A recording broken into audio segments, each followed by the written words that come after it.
a subject which most of us probably were not very much aware of before the pandemic and before the war in Ukraine, but the vulnerabilities that come with import dependency, and especially with dependency on imports of grain, are a subject which we are now aware of, and which was very important in the history of two small countries I'm going to talk about during the First and Second World Wars, Norway and Belgium.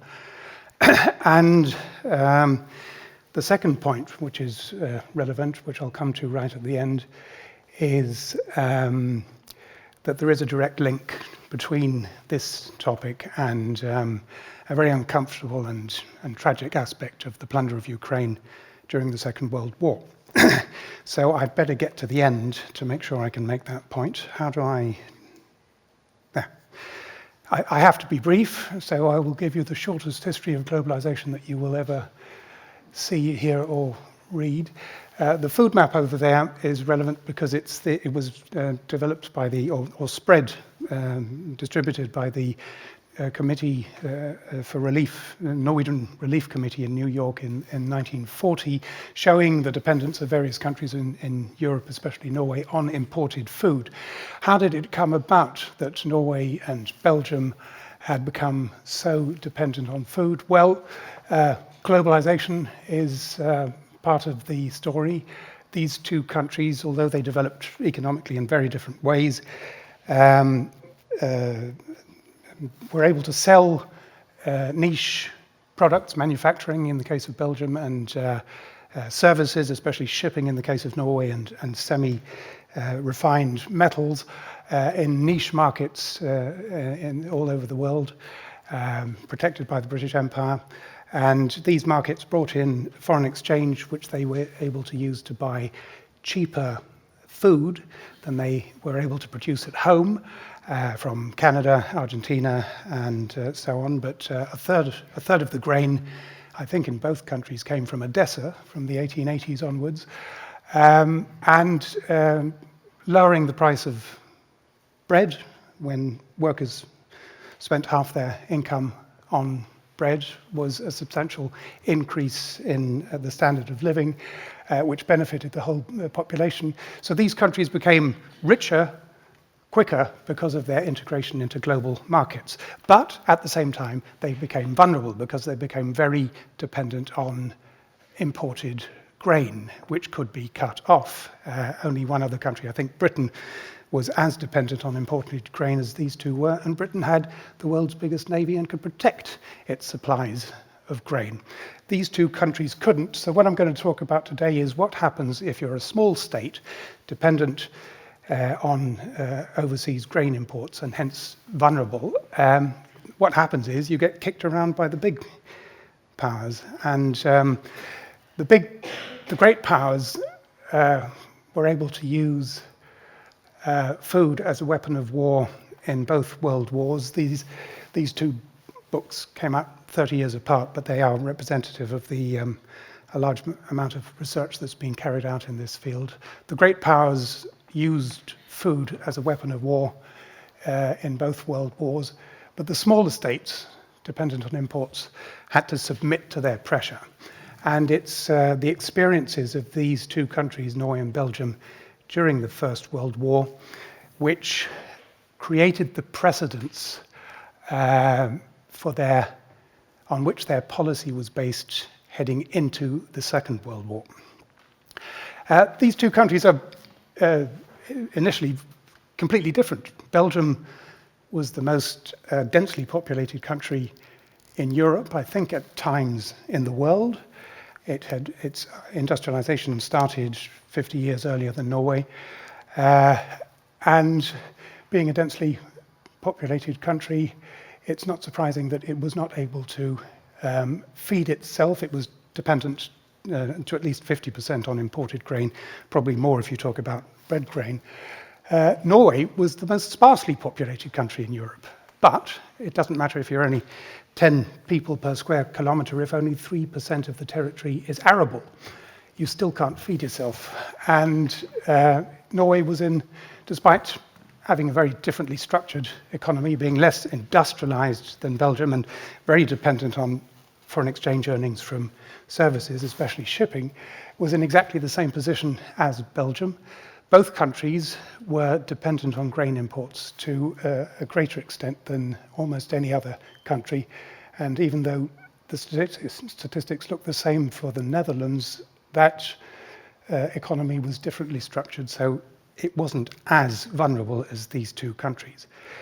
The interesting thing is that they had different experiences during the First World War, which informed their security policy in the interwar years, and also determined expectations after they became occupied by Germany in the spring of 1940. Both of them, Norway's experience was of maintaining at least formal neutrality, but being pressured by the British, because of their vulnerability, into ever closer integration in the blockade of Germany. At one point, Britain cut off supplies of coal to Norway for 3 months to force it to become integrated into the blockade, whereas Belgium's experience was of occupation, and as a country under German occupation, being in danger of being subjected to the rigors of the British blockade of the continent. But it wasn't, because American opinion, and also to a certain extent opinion in Britain, wouldn't allow, during the First World War, the innocent, ravaged Belgians to be starved in the same way that Britain was trying to do with Germany. So this gentleman intervened, Herbert Hoover, and set up the Committee for the Relief of Belgium in 1915, early in 1915, and supplied millions of people in Belgium and northern France during the course of the war with the necessary food from the United States. This is one of the most successful NGOs in history. 0.5% of what the money Hoover raised went on administration. All the rest went into purchasing grain and other supplies for the population of Belgium and northern France. Tell that to the Red Cross today. Different experiences, but preparing for the eventuality of a new great power war, the two countries pursued quite similar policies during the interwar years.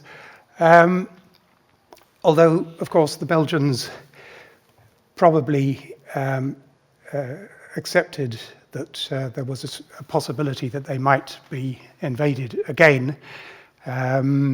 Norway had no real reason to fear that, so there was a difference in their the objectives of their stockpiling in the interwar years. They both realized that they had to stockpile to preserve, to build up a certain amount of economic resilience in a new war.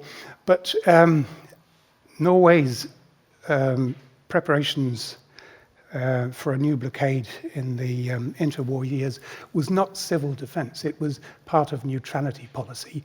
It was an attempt to build up reserves to make Norway better able to withstand British diplomatic and economic and military pressure in a war which Norway hoped to stay out of.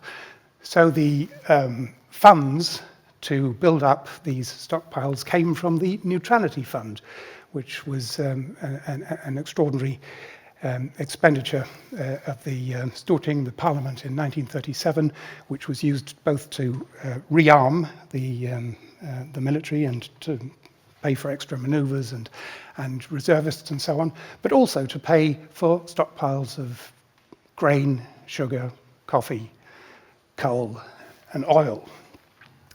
The Belgian experience was fundamental to both countries because, to the extent that anyone discussed the possibility of Norway being invaded in a new war, everybody looked to the Belgian precedent. American opinion would not allow an innocent neutral country to be starved by a British blockade, and therefore, if the worst came to the worst, the Americans would feed us. This was certainly something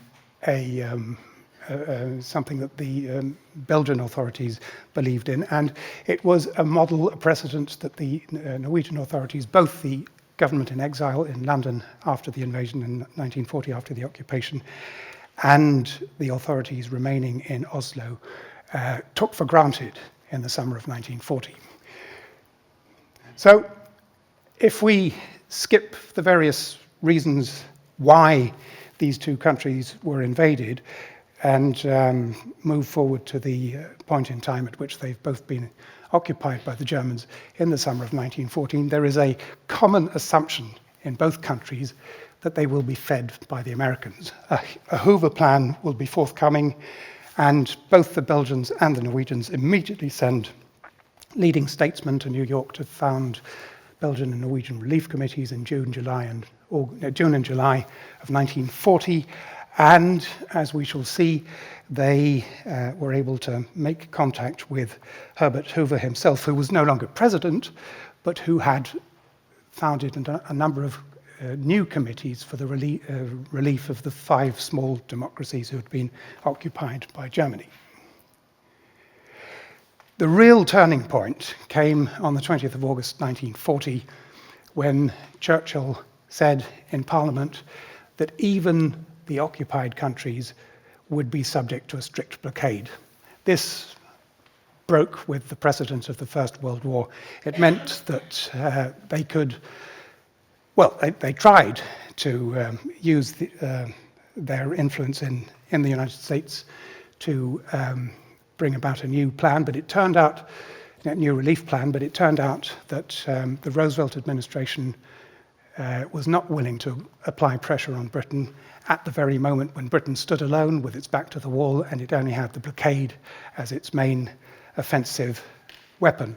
So things were very different after the 20th of August 1940, because the precedent of Belgium during the First World War ceased to apply.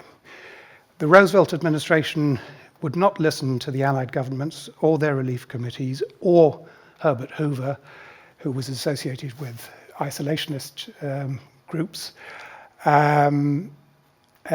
or with opinion of the various hyphenated American groups in the country, who were all clamoring for some form of relief to be sent to their respective home countries, and who were collecting money and knitting socks and preparing to buying up bushels and bushels of grain, and which was stored in warehouses. None of this eventually got sent to Europe until 1944, because the Roosevelt administration supported the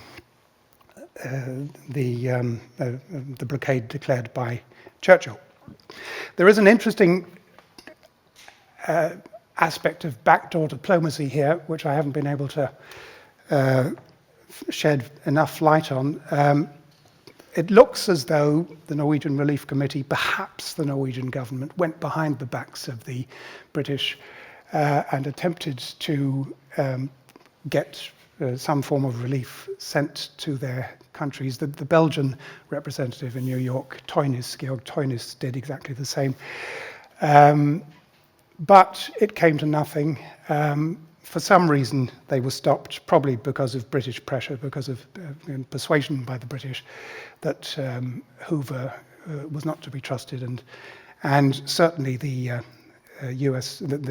Roosevelt administration was not willing to listen to Hoover. So this attempt at getting supplies to Europe through the back door didn't work. It's an interesting instance of an attempt to continue a sort of neutrality policy, even though the Norwegian and Belgian governments were totally dependent on British help at this point. But there was nothing doing.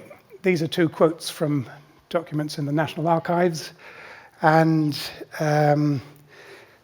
they effectively closed the door on any attempts to provide relief to Europe from the United States. So what do you do if you're working in the Ministry of Supply in Oslo or Brussels, and you know that you have stockpiles of grain which will last until early 1941? Where are you going to get hold of the grain that these countries need to keep their populations alive? The Belgians were talking about starvation, running out of bread in February 1941.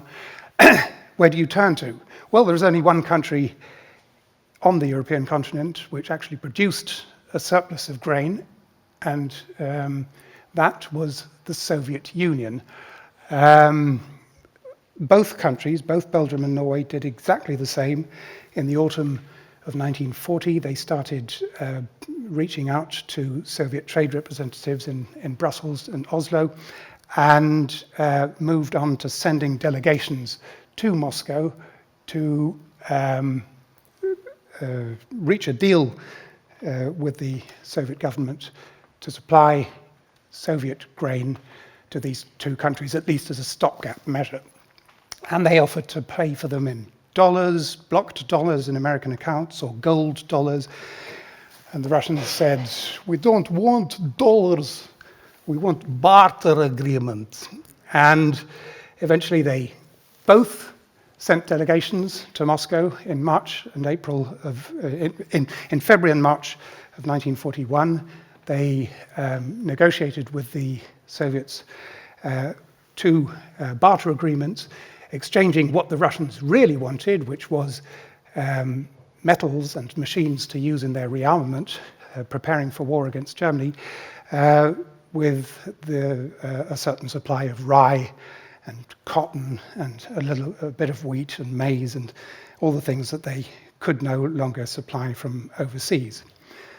These agreements of April 1941 would have tided them over for a year, but of course nothing came of them because unfortunately Hitler attacked the Soviet Union 10 weeks after they had been entered into. And as you can see from this press report from sent out by the Ministry of Economic Warfare, there was a real danger of these two countries facing starvation unless the German army was able to capture the grain harvest in Ukraine. So, the only country that can now supply Norway is Germany. And it was the country that supplied Norway and Belgium with about the same amount. That means per head, Norway got much more than Belgium, perhaps per head more than any other allied or occupied country during the war.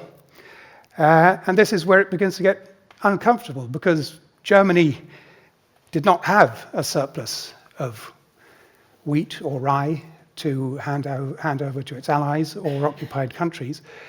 So in effect, the grain that prevented the Belgians and the Norwegians from starving, the grain that made the difference between starvation and getting by during the war, came from German plunder. This was the system of plunder of grain and raw materials and other resources that Germany set up during the war has been studied in detail by economic historians in recent decades, so we know a lot about it. And Adam Tooze has written about it, others have written about it. It was a system whereby grain was plundered essentially from Ukraine and from France, and redistributed to the German population and to allies of Germany, such as Finland and Italy, and to these two small Western European countries which did produce a certain number of goods that the Germans needed, Belgium and Norway, and where they needed the population to be quiescent, or at least not starving. So this is the system. This is the system they set up. This is a statistical survey drawn up in Berlin in 1944, showing where the grain came from and where it went. And you can see that apart from the military allies of Germany, it went to these two countries we've been talking about, Norway and Belgium. The really uncomfortable aspect of this, I won't talk about the Belgian case from now on because it's very similar, but the really uncomfortable aspect of this process was that the agreement that finally guaranteed a supply of 180,000 tons of grain annually to Norway for the rest of the war was entered into with Herbert Bakker, who has been rising in importance in the historiography of the Third Reich over several decades now, because he was the man who planned the worst genocide in history that we know of, the so-called hunger plan of May 1941 to starve 30 million Soviet citizens in the winter of 1941-2 by cutting off the cities of the northwest of the Soviet Union from the agricultural surplus of Ukraine. Luckily, that didn't come about because of the defense of Moscow in the first week of December 1941, but Bakker was charged with mobilizing greater grain imports into Germany in the spring of 1942 to feed the millions of forced laborers who Fritz Sauckel was importing into Germany in that period. And where did that grain come from? The contracts for delivery of grain to Norway are all available in the Bundesarchiv. I haven't been through them, but you can trace every single cargo. This is just one example of a statistical survey of a fairly small consignment of 3,000 tons of wheat in September of 1942. The average monthly figure was probably above 10,000 tons. But the uncomfortable aspect of this particular statistical survey is, I don't know if you can read it, but I'll read it for you. This grain came from Hungary, Ungarn Weizen, an ally of Germany with an agricultural surplus. And it came from Russia, which meant Ukraine. Russenweizen was the second point there, plundered from Ukraine. And it came from the general government of Poland. At the very moment that Operation Reinhardt was murdering hundreds of thousands of what the Germans called nutzlose Fresser, also useless mouths, in the most intense phase of the Holocaust in the general government. So there is a delay. Not only are Norway and Belgium part of a system of plunder, where the only surplus that really mattered came from Eastern Europe, but you can also trace individual consignments of grain directly back to the two areas that were being plundered most intensively, and this, in the case of the German general government, as a deliberate part of a policy of genocide. So this is what the statistics look like at the end. The two countries avoided starvation because the Germans needed them, but the Germans didn't sacrifice anything to keep them alive. They plundered from other countries where the population was supposed to starve to death or be murdered. And that was, in effect, the only way that these two countries could avoid the consequences of their heavy import dependence under German occupation. Thank you. I think so.